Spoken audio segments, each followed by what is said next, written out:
And it might be able to Keep from find them acid where the read. wires and everything would be in the middle and come up so that there's no, It just has to be. We're all about so- hurt feelings around here. yeah. Send court to the annex. Yeah. Yeah. Stairs. Yeah, or we go to the annex, maybe, instead of permanent. We don't have That's the issue, yeah, the accessibility. access.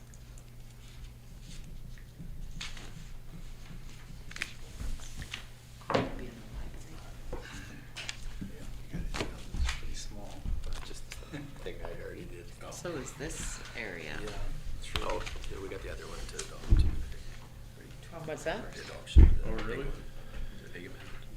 The big event? The big amendment. Oh. The OCD, yeah, for housing needs. I still haven't like Yeah. recovered yet from being sick. Like I'm just exhausted all the time still.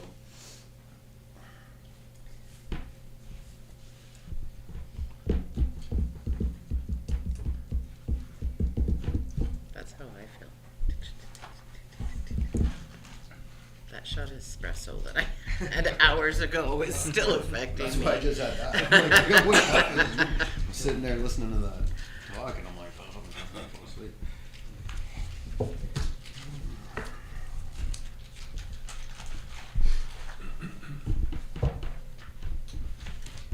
You guys all saw the committee of the whole was cancelled?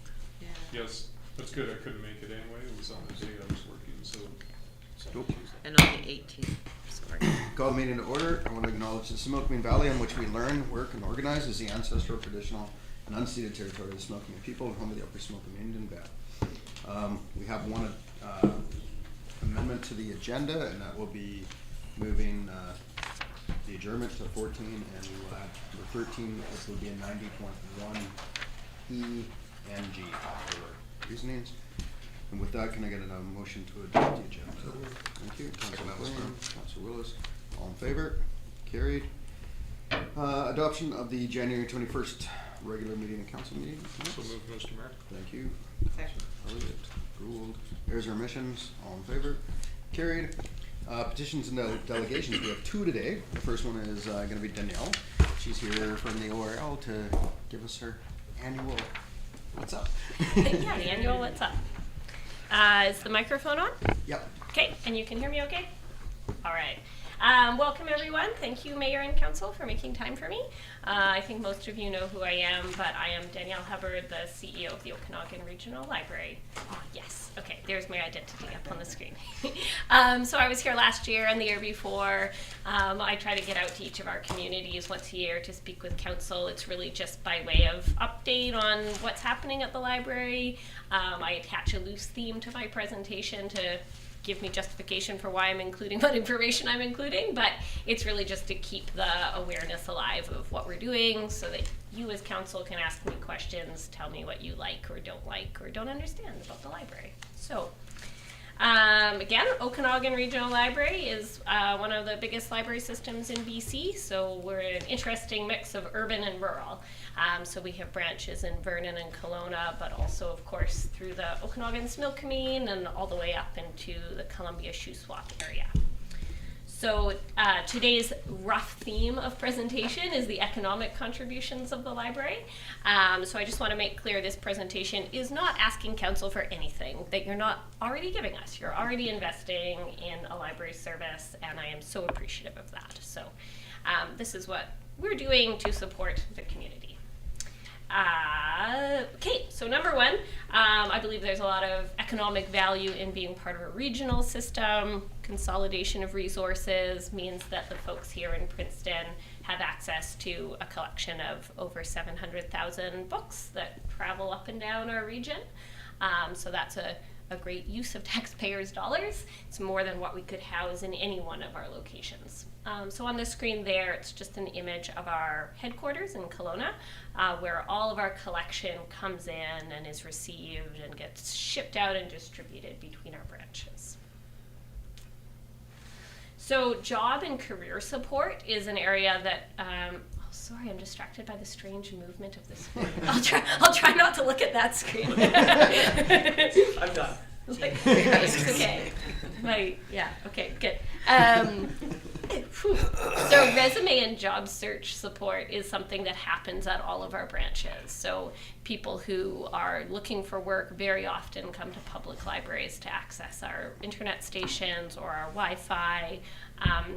It's a place to access email, to submit resumes to jobs, or print off resumes to submit them elsewhere. So certainly at the Princeton branch down the road, there are public internet stations, a printer, a scanner, all those basic things, as well as staff who can assist people with those pieces of technology.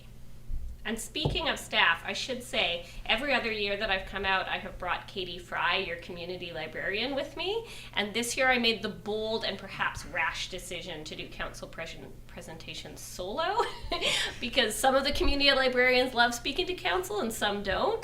So I took them off the hook this year. So I'm just a little scared that you'll ask me questions that are, I'm going to have to ask Katie to get back to you with answers. So we'll see. Next point here is the daily community use of our libraries. So the top stat there, just under 400,000 people on average come into an Okanagan Regional Library branch every day. So of course that's not 4,000 people a day into the Princeton branch. I'm not sure they would all fit if 4,000 people came in all at once. But that is by way of saying if our system were to suddenly close for a week, it would be that many people that every day would have to find somewhere else that they were going to go. On average, we ran 35 programs per day system-wide. So considering we have 30 branches, that's more than an average of one program a day. And considering that several of our branches are not open 7 days a week, that really, I think, serves to illustrate how busily our staff are working at providing connections in their communities. Let me make sure I'm not missing any of my notes here. So Katie gave me a couple talking points about things happening specifically here in Princeton. So some of the upcoming programs here are Olympics watch parties. So from February 7th to 21st, she'll be offering live screenings of events from the Olympics. And then same thing for the Paralympics, March 7th to 14th. And examples of a couple other programs, there's a Clay After Dark program that's advertised on the front window of the library right now. And a lot of partnerships happen too. So for instance, working with the Garden Club, working with the schools and the preschools. So that really expands what we can offer beyond the expertise of our staff specifically. We find all across our system, our branches are often used to support people who already have jobs but need places to do work functions. So especially if you're traveling and working, or maybe you live with roommates or with small children, or in whatever kind of housing situation, it's great to have a neutral public place like a public library to take Zoom meetings, get some work done, connect with colleagues in a third space. And the image there is from Summerland, so I just tried to switch it up with images from several of our branches, but there we go. And then tech support is another area that we see our staff participating in more and more. So on a casual basis, I would say our staff provide tech support pretty much all day, every day to help people download apps for the library, help people access their email, help people print things off of the computers. But many of our branches also offer programs specifically for helping folks, especially seniors, in tech literacy development. So then support for newcomers. So, you know, back in the day, not too long ago, I think our service area was predominantly English speaking, but more and more folks from all over the world are moving to this part of Canada, of course. So we've been trying to add material in other languages. This is a little image of a small Ukrainian collection that we added to support the influx of people from Ukraine who have moved to the area not too long ago. And we also have a collection in Indigenous languages and in French, and then a smattering here and there of other languages. But I would say that's an area we need to develop more as things continue to diversify. One of the things I'm proud of, because of course I'm CEO, so I try to look out for all of our staff, is I believe that we're a very good employer. So we actually have 333 staff. I checked before coming out here today, which is a delightful number. We have 2 unions, so our staff get full benefits if they work close to full time, and they have the opportunity to work between locations. So that often works for people. You could work, 4 days a week in Princeton, but pick up shifts in Karamias or in other close by branches. And I would say almost always the staff who operate our local branches live in the communities that they serve. So that's certainly the case with Katie Fry, our wonderful community librarian here in Princeton. Is she really knows Princeton. She knows it better than I do, of course. I come out a few times a year, but we rely on our fantastic frontline staff. And then I think this is my final point, because it's just a wonderful, easy sell, is that of course we also provide a lot of services for children and families. So last year when I came out, I spoke quite a bit about Summer Reading Club, which is our very busiest time of year. So last year, 2025, we had 7,602 kids registered for Summer Reading Club. We ran 650 programs, and almost 30,000 people attended programs. So that's a lot, considering it just happens in July and August. So it's a very busy time of year for us. And then other things that we offer for kids, there's weekly story time here in Princeton that happens on Saturdays, I think at 11 a.m. Katie does a lot of work with the Princeton Family Place partnerships. The teen space in the Princeton branch recently got rearranged and updated and made it look a little bit more like a special location in the branch. So we're seeing more younger folks coming and spending time in the space, which is positive. And then here at the Princeton branch, there's also half-day hangouts if there's an early school closure or over spring break. So it's quite flexible what each of our branches offer, but I think our staff do a really great job of tailoring it to the schedules and pulse of the communities they work in. And I think that that's it. So I hope that was short and sweet, but I'm really happy to take questions, complaints, or comments. I got a question before anybody else does. You were talking about language and like newcomer tools and whatnot. Mm-hmm. Have you worked with the local immigration partnerships? Because I know, like being on that, so it's one. Yeah. We've, since the federal government cut back immigration services, they cut the funding. And I know a lot of the language, like English as a second language programs got hit really hard and whatnot. So I'm just wondering if you've reached out or thought about reaching out to local immigration partnerships and seeing if there's a collaboration that can be done to help with some of those services. I could get back to you about Princeton specifically. I know that in Oliver and Karamias, I know that there's a regular program where a settlement worker comes and works out of the library and helps newcomers find housing and jobs. So that's a good point. I'll follow up about Princeton, but that's certainly something that happens in several of our communities. Yeah, Thanks. that's a good question. Anybody else have questions? Yeah. You mentioned Katie as the community librarian. Does she have any support staff? Yes, she has a part-time staff member. I think she has 2 part-time staff members. I don't want to embarrass myself by saying their names and then have it be the name of someone who worked here a few months ago and not now. But I think it's Sharon, I think is the person who works with her.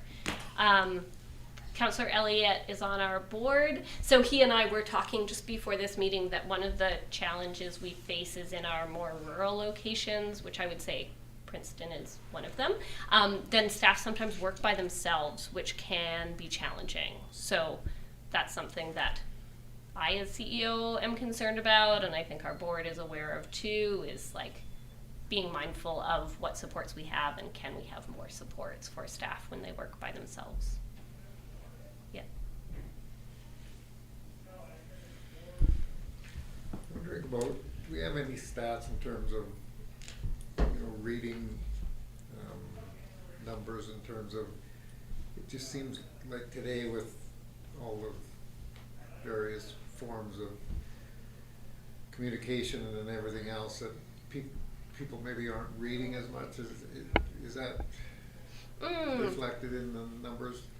Yeah, so during the COVID years, library usership all across Canada dipped. People were borrowing fewer books. So at this point, our circulation, we call them circulation stats, is like how much do people check out books. Yeah. They're now at the level that they were pre-COVID. So I think that's positive. Like, people are borrowing our material. I can't vouch for whether or not they're reading them cover to cover, but they're taking them out at least. And then the area that's increased, like has continued to increase, is people using e-resources, we call them, but like borrowing digital books, e-books and e-audiobooks. And that's actually increased by quite a bit each year. Last year I presented stats on it, and I'm not remembering them off the top of my head, but I think it was like around a 12% increase, There was quite a roughly. jump, yeah. Yeah. So I would say, I guess the quick answer to your question is I think people are reading just as much. They're just maybe not reading in the same way that they were 10 years It's ago. kind of dipped, but it's coming back, sort of. Yeah, yeah. And then your licenses on those ebooks, is that still a challenge? I know it was a couple of years ago when you presented, so. Yeah, I think the biggest challenge we face is that we, as a library system, subscribe to the e-resource services. And so I think the biggest challenge is that if you're a member of the public, you're like, oh, this is a digital resource, I should just be able to get this book. But we as a library get a finite number of copies of each book, so sometimes people still need to put their names on a wait list to borrow a digital book, which I think is counterintuitive often to members of the public, because you're like, but it's digital. I think that's what, is that what you're referring to? Yeah. I think it was like your first year, we were talking about that at the regional district, about like needing more, more licenses to be able to continue with the demand that was increasing at the time, so. I mean, I'm guilty, I do ebooks, the audiobooks like crazy, like. especially Sometimes now I more drive time, every- right? Do you get 21 days? Isn't that- Yeah. Yeah, it's 21 days. And you're 10 pages short on this thing. How long to get returned? We do, our collection staff, like our head of collections, runs reports to see which titles have the most holds, and then we buy additional copies of those materials. So I guess I'm saying, like, we make efforts to reduce those hold lists. I think where it gets trickiest is if a book is like, it's chugging along with someone's reading it, and then it gets added to like Oprah's top picks or whatever, and then everyone wants to read it all of a sudden, and we scramble to get more copies. Yeah. Anybody else? Thank you. Thank you. You. Thanks so much for having me. Okay. Okay, next up is Keith Rogers, our new detachment sergeant. Come on up.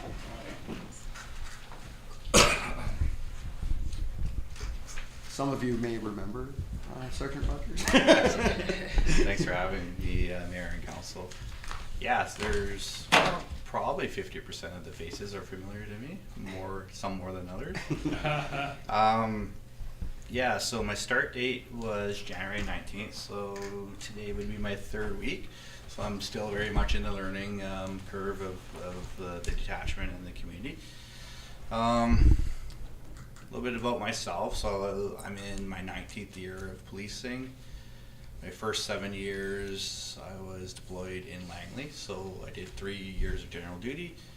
Then I moved on to, it was called an Outlaw Motorcycle Gang Apprenticeship Program. So they took a handful of us and we targeted the White Rock chapter and West Point chapter of the Hells Angels.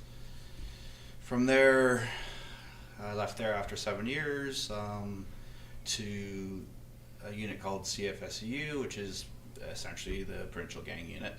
There I spent 4 years. Our mandate was to target the most violent gang members in BC. I worked on teams such as firearms trafficking team, underground gambling unit, witness protection, etc., etc. Then I transferred to Princeton in 2017.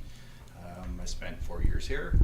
And after my time was up, I went to Summerland for 6 months. Got bored in Summerland. It's a bit of a sleepy hollow. As you can tell from my background, I don't sit well easy. I like to be active. I like to have work. So my family moved to West Kelowna, and the only way out of the detachment was to look for a promotion. So I took a promotion to merit, and you guys are certainly familiar with merit, and we're not merit, thank goodness. They have a lot of challenges there. So I spent the last 3.5 years in merit, and then it was time for another move.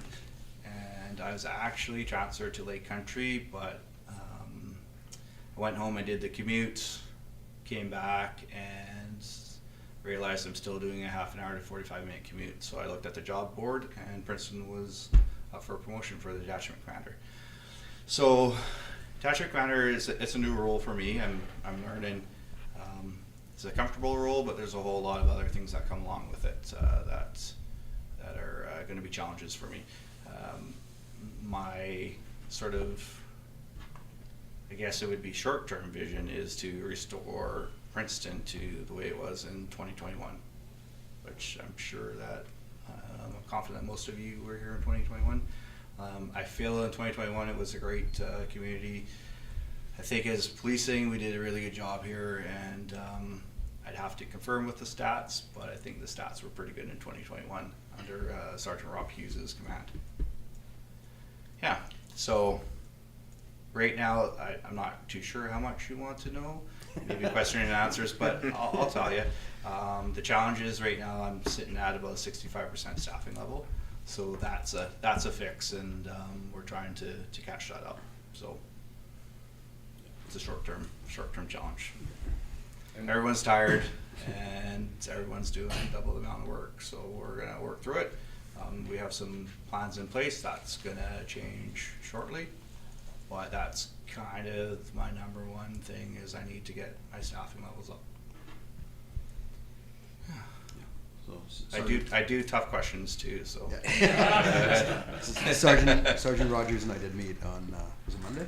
This Monday, yeah. Feels like it was a week ago. But yeah, this past Monday, we're gonna have a regular meeting, and then I'm gonna have them come and do the quarterly updates to council that we get at the regional district. And I know he's meeting regularly with our bylaw department so that we can all be on the same page and work together. I'm excited to have you back in the community. I mean, so yeah. Thank you. Councillor Gould has a. What is the main, why is it so short in people? Everybody is. Money and people? Long question. I'll just sum it up. And the RCP typically, generally, and consistently, small detachments are really hard to staff. Reason being, it doesn't fit in everyone's lifestyle, and it sometimes fits at a certain time span into a lifestyle, and sometimes it doesn't. For instance, it's great for a young family, not, sometimes people that come from a bigger center were recruited to Regina, they want to go back to a big center. It seems like a lot of new recruits want to go back to the Lower Mainland, and so when you put them in a small town, they've never been there before, they don't like the outdoors, maybe they're single, just a big city attracts the majority of people. So it's just finding the right people. Finding the right people at the right time in their lives, yeah. So, I mean, I'm round 2, so it fits pretty good for some people as well. But, 4 years ago it didn't fit when my son was playing really competitive hockey as well too. So now I have one that plays competitive football, so he's still in Kelowna. He'll come back when he's done high school, but just certain things, right? Yeah, for sure. Yeah. We have some thoughts and solutions, but that will be for another day, I think, on how we can attract and retain. Is Princeton still a limited duration post? Yes, it's still 4 years. So then that was an attractive thing, tried to be an attractive thing, which I don't know if you can maybe explain that. It's like an advantage for promotions or transfers after. Yeah. So, I'm learning as well too. A lot of LTPs, limited duration postings, they could be a 2-year fly-in. So typically a 2-year fly-in is they fly into a community, might have 500 people there. It's you and another member. You're basically working nonstop leapfrogging each other, and then a certain time throughout the year they'll fly people in to give you holidays. Again, it fits for only a certain amount of people. Then there's 3-year limited duration posting, which is 3 years. And most limited duration postings have forced housing as well. Depending on where you are, it can be very, very expensive to live, or it can be cheap. So places that are expensive, they try to find forced housing to attract. And again, depending what happens on people's lives, whether you're looking to save for a house, or maybe you've gone through a separation, or there could be a numerous amount of reasons why you want to save money, that attracts. Princeton is a 4-year LDP, so it's the longest out of all the LDPs. There is no forced housing here, so I'm not asking for it, I'm not going to lobby for it, but it definitely is something that comes into play as well. And it's 4 years, so after you do your time in a limited duration posting, you're supposed to be put on the front end of a transfer, and in terms of going to where you want to go. So I applied to Summerland. There's 92 people in the country that wanted to go to Summerland. Because I worked in an LDP, I trumped them and went right to the top of the list and got the job. So that's part of it, is maybe you were recruited out back east and then you wanted to go back east, but you got Princeton. Well, you do your 4 years and then you would be going back east to your choice of a detachment. As long as there's a spot open for you, and if there's not, you just wait till the next spot comes open. So there are some advantages as well. Yeah, I was just gonna say, when you explain that, it makes it sound like Princeton kind of opens doors for that next step, and I wonder why it would be so hard to attract people here if that's one of the advantages. So usually, so Princeton generally gets new recruits because it's hard to attract a lateral experienced officer to Princeton. Sometimes promotion can attract them, but generally you have some years of service, which means you've probably established a family, maybe not. You have kids involved, so you have, like, the longer you're in the career, you have more factors that you have to play through, because it's, the old days, well, I'm not even gonna say the old days, but sometimes you just went where you were told to go, and, I guess technically that's still the same, but every move I've made sure my family it's a move for them first, right? Totally makes sense. Yeah, so you gotta play within those sort of parameters. Yeah, so it can, I'm actively trying to attract an experienced member here, and I'm using all sorts of advantages and persuasions, and we'll get one, because it's gonna fit into someone's life for sure, right? Sure. You hear that? Yeah. Mike? Hockey tickets on the table. Come on. I was gonna say, we can hold a roster spot. Yeah. Yeah, and then, a nexus too is that if you want to go to Lower Mainland, you're 3 hours away, right? So we do have it. I can't talk about this. We have new recruits starting at the end of the month. Everyone that in his life is in Lower Mainland, and so I've read where he wanted to go, and it's all big cities. But he's not going to Fort Mac. He's not going to Prince George. He's going as close to the Lower Mainland as he can possibly get. So hope he's going to be happy with that, and we'll just have to keep reminding him to keep moving, right? So yeah. But I see what you mean about having to use some leverage. That totally makes sense. Yeah, it's a challenge, and so when I say forced housing, I'm not here to advocate for it. I'm just saying the more pluses that the community can have and our CP can have behind them, it would open the door to a ton of other people that right now today would be like, oh, I'm not too interested. But forced housing is cheap for them to stay in, and you can save a lot of money, right? Sure. For instance, an indoor pool. That would be a good attractive. Yes, it would. Yeah, for sure. Anything. It's just I think if you just like any career, trying to she's gone now, but like to draw anyone into this community coming from a family base is first thing is what's here for my family, right? If you love the outdoors, it's a paradise. Absolutely, you don't have to say another word, right? The Princeton sells itself just on that piece, but I know a lot of hiccups have been, well, my kids are in their teens now, and they're competitive swimming, they're competitive soccer, football, hockey, right? You know, further on in the career, you can come back and play at those higher levels, but if you want to play at those levels now, in the teenage years, that's usually why, in my experience from the people I know, tend to look elsewhere to the bigger cities. I have a question. Yes. I've been wondering for years Sure. now. Hopefully I know new it. detachment?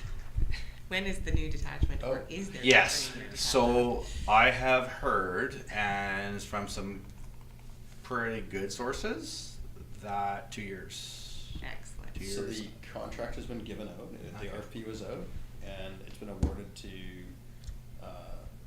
I guess we can say, right? I don't know.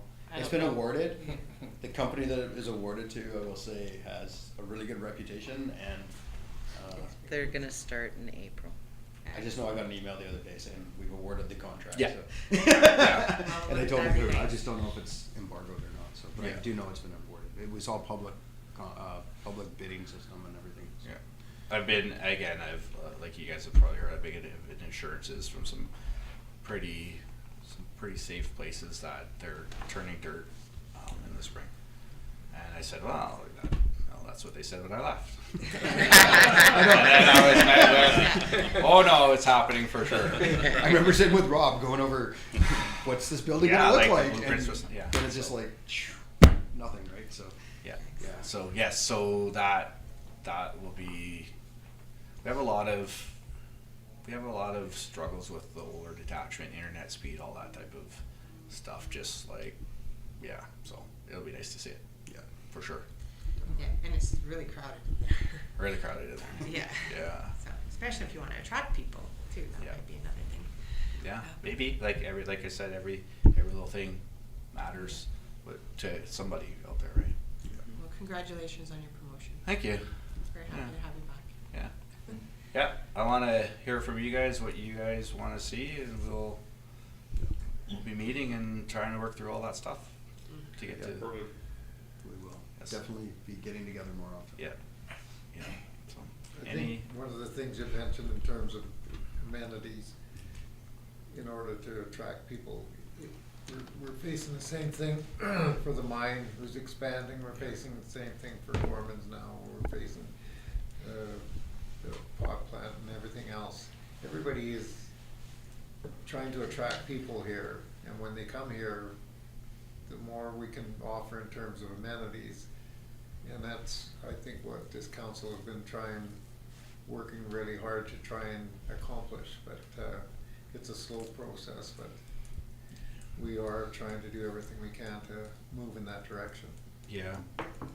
Yeah, and I think like one thing that we have to consider, I have to consider is, I'm drawing from experienced members, I'm drawing to probably most likely members that have grown up in big centers and trying to zone them in and focus them on a small community.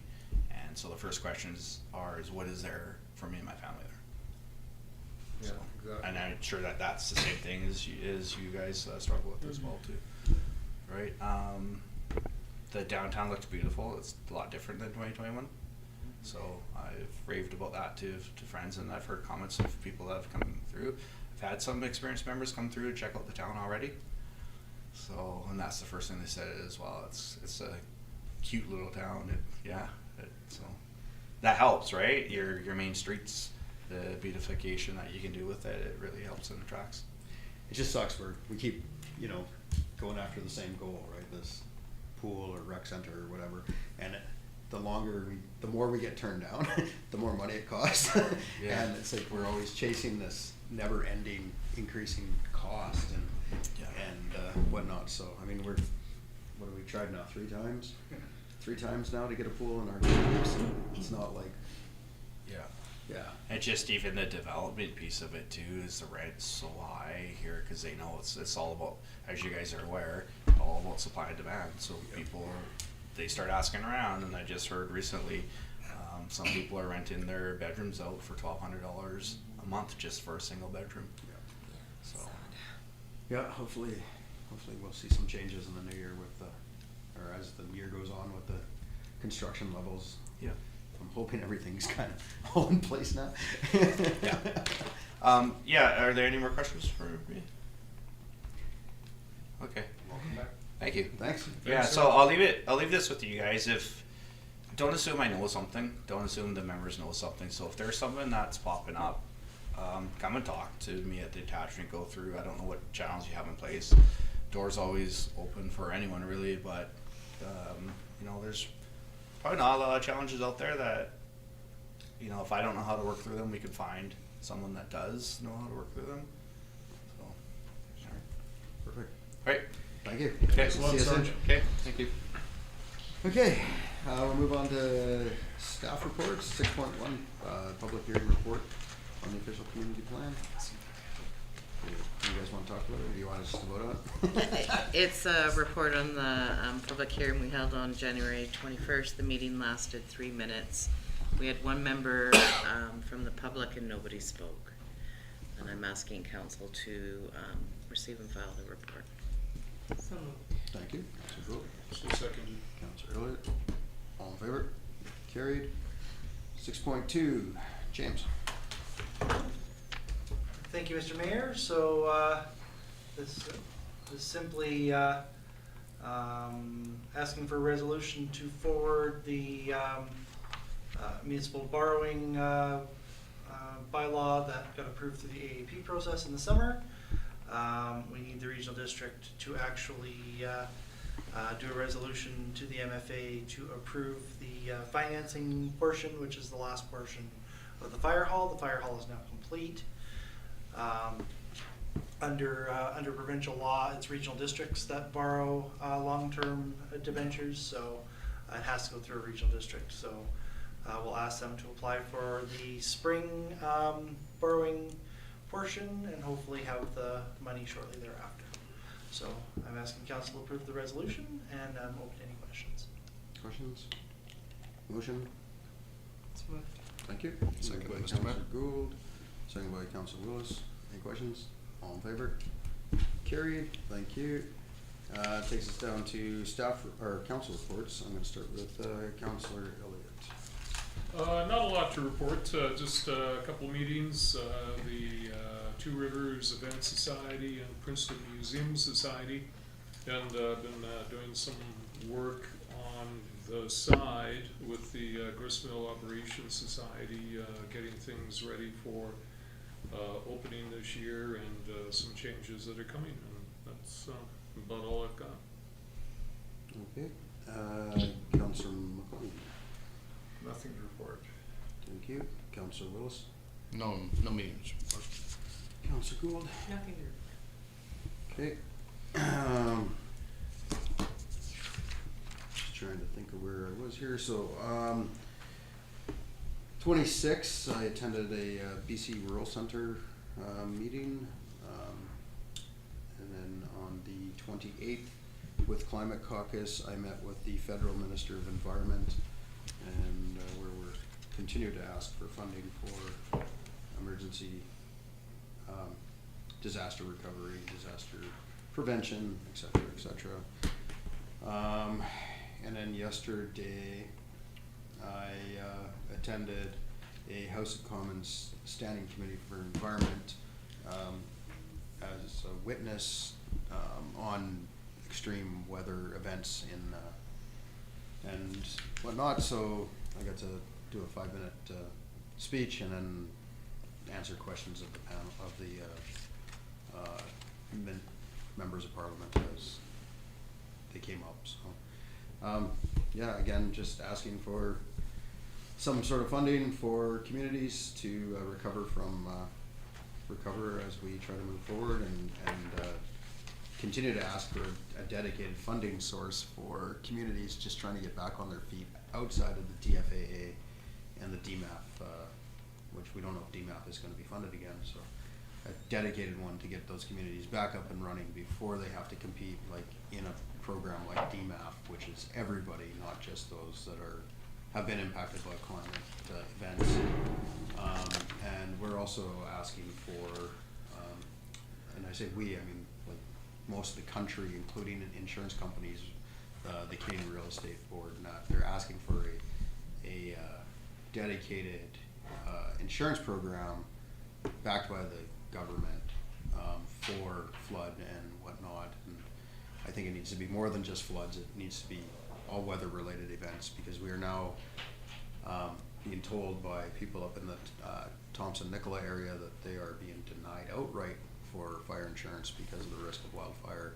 Other people's insurance is tripling, if not more, to try to buy fire insurance. So where they were paying like $3,400 a year, they're now having to pay close to $8,000 a year in insurance costs. So you know, it's going to escalate. It's going to continue to escalate. The insurance companies are paying out, and rather than pay out, they're just making it unobtainable, or they're not going to offer it anymore. And we've heard of entire postal codes being blanked out as you're not going to get flood insurance or fire insurance in those areas. So we continue to hammer this home. Mayor Getz up in Merritt is working on a coalition of mayors between the Fraser Valley, himself and me, to try to push again the need for a change at the federal level. So that's just starting to come together. And the mayor of Abbotsford is in Ottawa right now asking for the same thing. So we keep doing what we're doing, and we keep fighting to try to get recognition, because it's not going to get any better. It's only going to get worse. And the province has done what they can for us, but the money's limited, and without the help of the federal government, I don't know how British Columbia will continue to be able to deal with these events as they come forward. So, if there's any questions, if not, we'll move on. Okay. Move on. We got a correspondence action requested. The Heritage BC requests the proclamation of February 16th to 22nd, 2026 as the Heritage Week. Thank you. Moved by Councillor.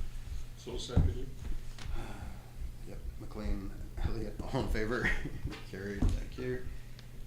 Bylaws and resolutions. We have Town of Princeton Property Maintenance Bylaw number 1059, 2026. Carrie, you're speaking to that? I think Brandon's Or here Brandon? to speak to it. Brandon's gonna speak to it. Come on up. I'm not sure I want to. Oh no, you're in the hot seat now, bud. So Ed and I have collaborated to create a new property maintenance bylaw to give us better ability to have understanding of what the requirements are in the bylaw, and to make it more easily enforceable, and to get easier and quicker compliance. Not sure.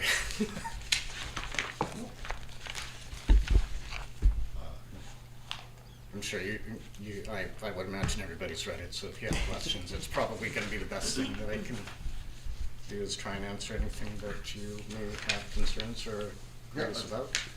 So just so council knows, this is an updated version. It's gone through legal. Carrie sent it through legal, and we got it back last week, something like that. We all senior staff and bylaw went through it. Carrie sent it to me. I went over it. There was a couple changes we wanted to see in the definitions, just to make them more clear. Legal came back and said that this would be a better definition of what they were, and presented to you guys now is I think a pretty good property maintenance bylaw that will hold up, and will allow Brandon to be able to do his job as well. So. There are other ones from 2009 too, so Yeah. it was in need of updating. So will this help, you mentioned it, help with enforcement, will it help with enforcement on rented property? So that where you're dealing with tenants versus the owners, or? Yeah, yes. I think overall this is eliminating a number of areas that were a little bit confusing in the old bylaw. So it's clear, and it's giving more tools, more options for us to be able to work with people, whether they're tenants or the property owners, to be able to get them to Yeah, we've come got into compliance. There's a very clear definition of, on page 35 of the agenda, which is page 3 of the bylaw, that says occupier, which means the person who's there. So it doesn't matter if it's renter, owner, whoever occupies the property is then covered under this bylaw. And then there's, I was just looking in there, there's costs and stuff for recovery if the town has to. go in Yes, and yeah. clean up. That I think is going to be quite helpful to deal with some of the more complicated files. Like we had one just over on Penryn that we were able to successfully have cleanup done. It took, Ed was dealing with it for 3 years before I got involved. Then we had to spend some money on legal costs for advice and to learn the process. But we were successful, and the things that we've learned and part of that is why we came up with the new bylaw, so that we can make it easier, more streamlined, and work on the successes that we built. Good. Thank you, Ryan. Yeah, under our old bylaw, it was like 3+ years to get any enforcement action, so this will hopefully speed it up, and we've got a system now that we can go through the courts to enforce it and whatnot, as well as they've explained to us in the past, so. So I presume this coming from the lawyers, that, because it was always a problem in the past from a legal point of view in terms of when we took action and went in there and stuff, we were facing problems in terms of whatever, and this is coming from them, that this will give us the ability to be able to do what we're supposed to do. Yeah, how long have you guys been working on this? We've been back and forth for a while, so. Yeah, I think I started working on it in July, August. So, Our lawyers did a full review and edited, and it's what we're presenting to you today. We always wanted to do stuff. This is just the thing that we were faced with, what kind of hot water are we gonna get in terms of, so if this is the way around it, then perfect. Yeah, and with the processes that they've set out on how they approach enforcement, learning from the Penryn one and how to move forward, and now having that relationship to be able to bring things to the court system and deal with those things in a timely and an efficient manner, we've been rather successful, have we not, Brandon? Mhm. So, Yeah. so this should cover a lot of that stuff, and in the future, shouldn't have years of non-compliance. and the next one, we, on Old Mill Road, we've had some really good success recently, using, again, similar approaches that I used on the other property, and the owners there have made a big difference. They've got a long ways to go, but I think that's been 6 years that Ed has struggled with them. But I think we're gonna get there. So So this will help with ones that have been like long-term perpetual issues. This will help with that. It's not that those Yeah. are gonna have to continue to keep being. no, those we're finally going to be able to get resolved. Perfect. So Thank you. Okay, council's wish. I would like to make a motion as recommended. Okay, Councilor Gould is moving, seconder. Councilor McLean. Any last questions or comments? All in favor? That carries, thank you. I guess the only thing that, Brandon's not up. that running away now. is that, and I trust this would be carried out, is that we use discretion in terms of when we're approaching people, that we try to be as normal as we can for as long as we can before we have to. Yeah, and I do wanna say, good work to the team on getting this forward and whatnot, so it's been a long time in the coming, so. Yeah. I remember even when I was on council years and years ago, Corny always said, no, if we have to go to court. Exactly. So, okay, 10.2, official community plan amendment bylaw number 1061/2025 adoption. So, can we get a motion or just there we go. Say yes. Yes, McLean got that. Seconder? Elliot, all in favor? Carried, thank you. Thank you. Thanks. And then 10.3 is to amend the official community plan zoning bylaw number 82, 84, 88, 87 Fenchurch Avenue, 195 Bridge Street for a mixed-use commercial and 58-unit senior. Carrie, you want to explain? Or Mark, whoever? We're asking for third reading. We just held the public hearing. Make that motion, Mr. Thank you, Mayor. Councilor So Willis. Gould. Any other questions? All in favor? Carried. It's just third reading. One more and then we can, so we need quorum next week, our next meeting. And then 10.20, or 10.4 revenue anticipation bylaw, James.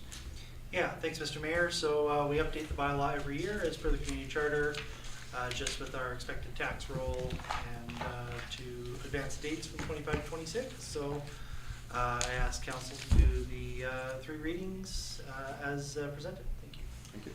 So just housekeeping, we do this every year. Yeah. So Councilor McLean, Councilor Elliott, all in favor? You guys have like this upside, right side going on today. Playing ping pong. Okay, and then the next thing is a motion to go into close for the purpose of 90.1E acquisition, disposition, or expropriation of land or improvements of council considers the disclosure could reasonably be expected to harm the interests of the municipality, and 90.1G litigation or potential litigation affecting the municipality. So moved, Mr. Mayor. Thank you, Councilor Gould, seconder, Councilor Willis, all in favor? Carried, thank you. With that, we will sign off and go into close. Thank you, everybody.